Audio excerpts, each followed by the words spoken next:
Hello everyone. Today we will be studying communication skills, which is chapter number 4 from Community Pharmacy and Management subject. So what is communication?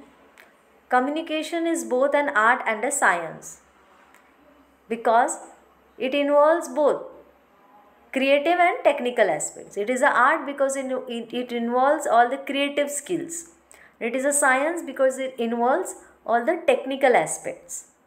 So it often involves acts of speaking and listening, reading and writing.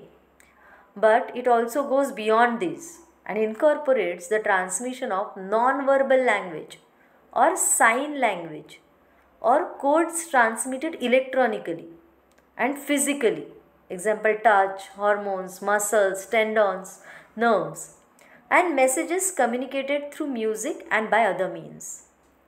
Hence, in communication, there is use of verbal language, that is use of words, which is in the form of speaking, listening, reading and writing. But not only this, it goes beyond this and uses the non-verbal aspects also. So, the language or the communication which is done without the use of words.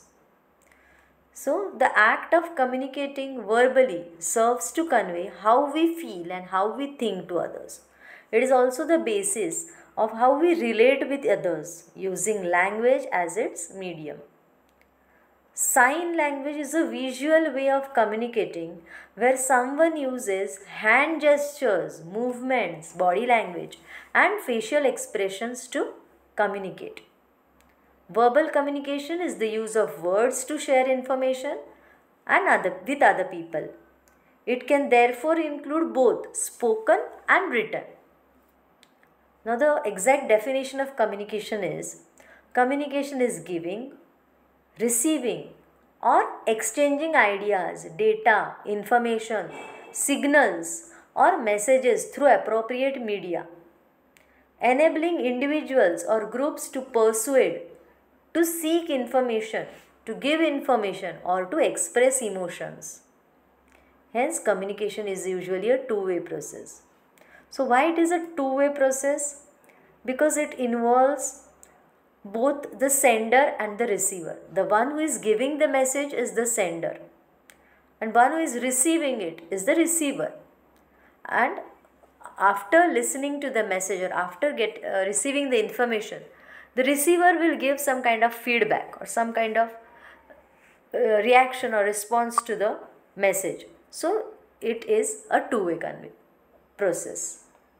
What is the importance of communication? The communication brings people together closer to each other.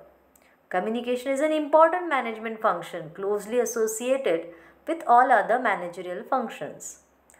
It bridges the gap between individuals and groups through flow of information and understanding between them.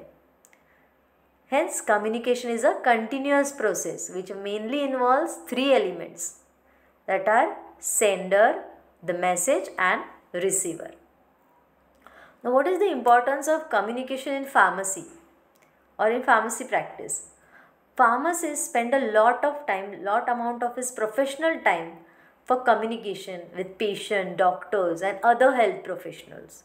Other health professional means the nurses, the technicians, the wholesalers or the medical representatives which visit the pharmacy.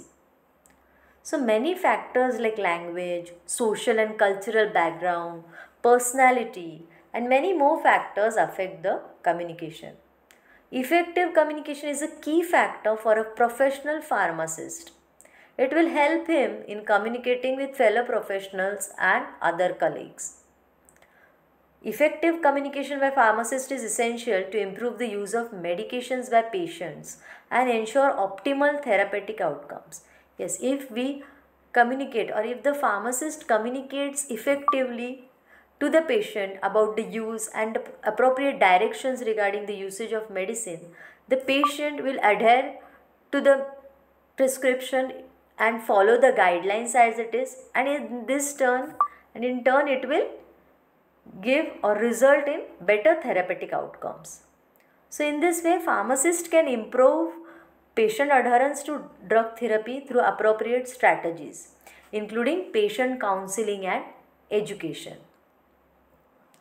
So, patient counseling is a very important aspect for a pharmacist, and communication skills are very important to deliver appropriate type of information to the patient as well as to other healthcare professionals.